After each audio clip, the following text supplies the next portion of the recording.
Hello everyone, my name is Mary Ryan, and today we'll be analyzing rhetoric in the writing and rhetoric discipline.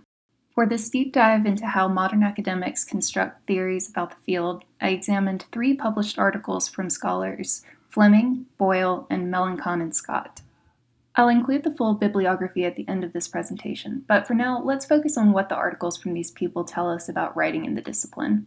Rather than glomming on to the content in each piece, we're going to do this sort of meta-analysis of the construction, word choices, and argumentative styles at play to discover how academic texts are built in the writing and rhetoric discipline. Across all 3 source texts, 3 major elements stood out. Firstly, each article looked back at past academic trends to make assumptions about contemporary and future trends in the field. It's as if scholars must look at past trends to try to learn from past missteps to create a more invitational and effective discipline. Secondly, each text catered to modern audiences. Their style of defending their arguments was based on the ways society interacts both online and offline. Thirdly, though the discipline is evolving to cater to modern audiences, each article was constructed according to the ancient tenets that dictate effective rhetoric as a whole. Discourse in the field is ever in a state of flux, but writers cannot abandon the core foundation on which rhetoric was built without risking the invalidation of their arguments. Maybe these points seem a little cryptic now, so let's take a deeper look at each of these arguments so that you can get a better sense of what I'm talking about. Remember how I said the area of writing and rhetoric is constantly in a state of flux? Well, part of the reason for that is that it's a hybrid area of study. The fields of composition and rhetoric came together to create this beautiful new discipline that tries to incorporate the best parts of both worlds. That being said, its newness on the academic scene doesn't give scholars much to look back on in terms of establishing the future of the field, so they have to examine the frameworks of composition and rhetoric to put together arguments for what they want in terms of the field's evolution. In David Fleming's Rhetoric Revival or Process Revolution, he looks at some of the academic trends from the past half a century to determine the best way for the discipline to move forward. Seemingly, every decade starting from just after World War II, the focus of the field does a hard switch between methodology and process. The process revolution of the 1970s encouraged student-teacher interaction and the development of writers' creative processes, but the focus switched again in the 1980s back to the methodological pillars of rhetoric established by the ancient Greeks. Fleming argues that academia must fight these dramatic swings of the pendulum by learning from the discipline's history as well as considering sociological trends as a compass for the future of academia. Past disciplinary cycles emphasized particular facets of the study while wholly rejecting others, but modern rhetoricians are concerned with combining the areas of writing and rhetoric, learning from educational missteps, sponsoring individual development, considering the psychology behind writing, and decolonializing the academic community in the pursuit of diversity. By espousing values that encourage student writers on an individual level, the discipline seeks to dismantle academic gatekeeping and, according to Casey Boyle, stimulate metacognition.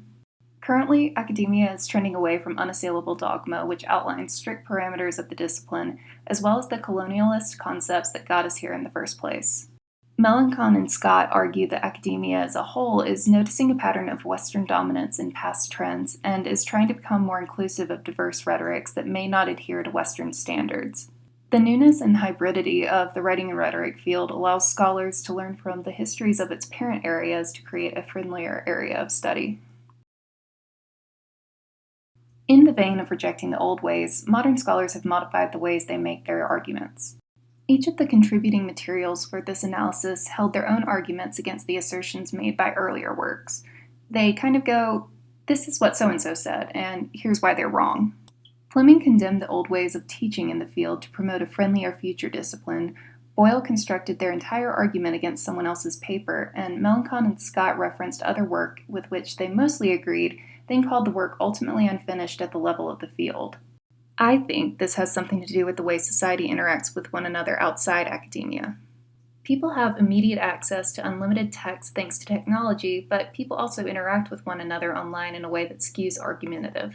It's like people have been emboldened by the barrier from others provided by their computer screens, and that boldness is bleeding out of cyberspace.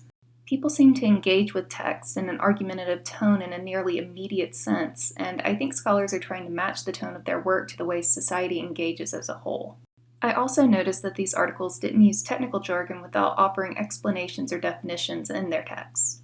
I believe that to create a wider reach for their work, they're taking into account the reduced attention spans of modern audiences.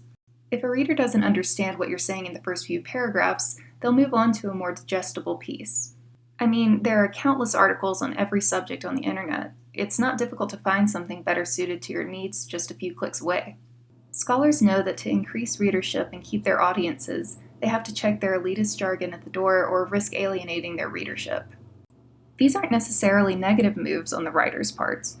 Failure to evolve would mean stagnation of the field. In fact, I think they're necessary to advance the field. Recognizing these necessary developments in the discipline allows the areas of composition and rhetoric to maintain relevance as audiences change. Just because the field of writing and rhetoric is new and constantly evolving doesn't mean that it can throw out the core tenets that shaped its parent disciplines. Each of the contributing materials for this analysis still established author and argument credibility, or ethos, maintained a logical structure and referenced supporting studies employing logos, and appealed to reader sensibilities and emotions using pathos. All these concepts are the ancient pillars of rhetoric and still make for sound arguments. They also follow similar formats, include cited works, footnotes to point to source materials, and usually have an acknowledgement section to thank contributors for their input in the project. So while it's true that the field is constantly changing, that doesn't mean that it can let go of the core elements that make for sound arguments and readable papers. Adhering to the core principles of the discipline allows it to evolve while maintaining the framework on which it was established. And there you have it. Writing and rhetoric as a discipline is simultaneously an ancient and an emerging field. Civilizations have been practicing and studying rhetoric since ancient Greece, and the practice of writing is prehistoric. American rhetoric has garnered attention since World War II and has dramatically shifted focus every decade until present. As academia embraces technology and diversity, it must continue to adjust to cater to audiences and evade stagnation.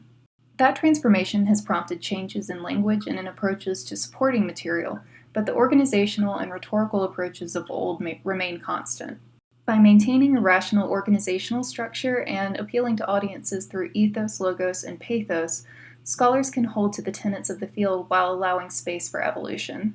The hybrid discipline of writing and rhetoric has indeed distinguished itself from contributing areas through modernization, but it cannot relinquish the frameworks on which it is based without sacrificing its integrity.